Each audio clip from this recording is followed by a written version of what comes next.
No, we're glad they're in a beautiful place, and we'll be coming up here ourselves when our fit is over.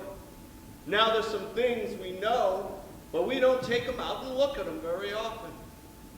We all know that something is eternal.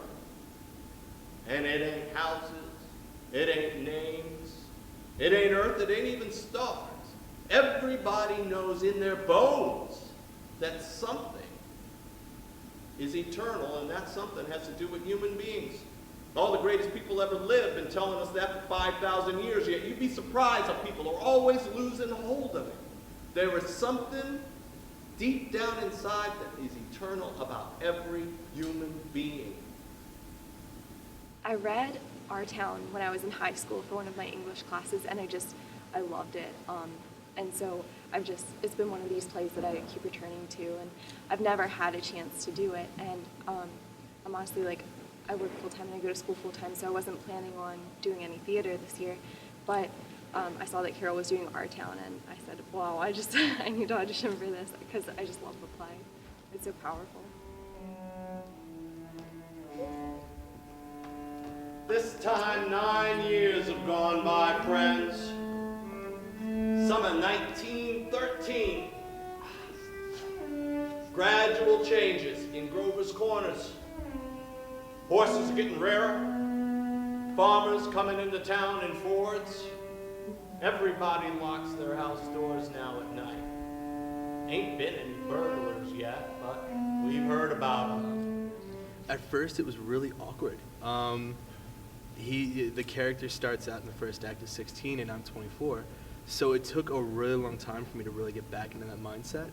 But once it clicked, it really clicked, and I started really to kind of rediscover what it was like to be a teenager, and to be 16 again, and to fall in love for the first time again, and just to sort of be reminded to that extreme of how life is. And it was a lot of fun. I was really, really glad it worked out that way. Mama, would you just look at me one moment as though you really saw me? Mama, 14 years have gone by. I'm dead.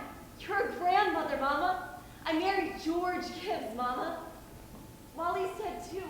His appendix burst while on a camping trip to North Conway. We felt just terrible about it, don't you remember? But for just a moment now, we're all together. For just a moment, we're happy. Let's look at one another. That in yellow is something I found among your grandmother's things in the attic. You're old enough to wear it, and I thought you'd like it.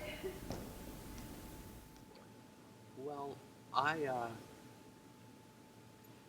was asked. I've worked with the director, John Molitris, a few times, and he asked me to join him, and I'm sure he cleared it with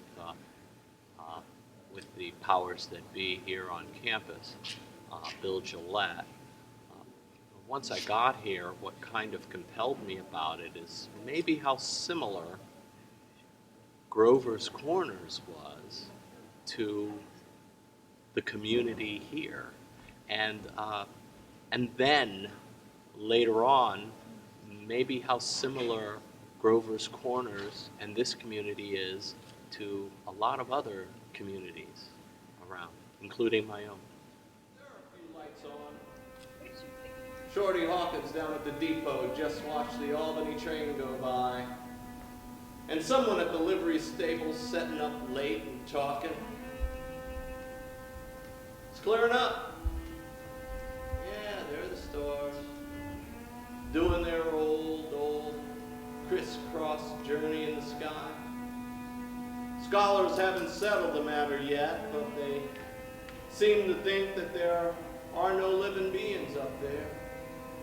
Only chalk or fire. Only this one's straining away. All the time straining away to make something of itself. The strain so bad that every 16 hours, everybody lays down and gets a rest. Whoop. It's 11 o'clock in Grover's Corners. You get a good sleep too. Good night.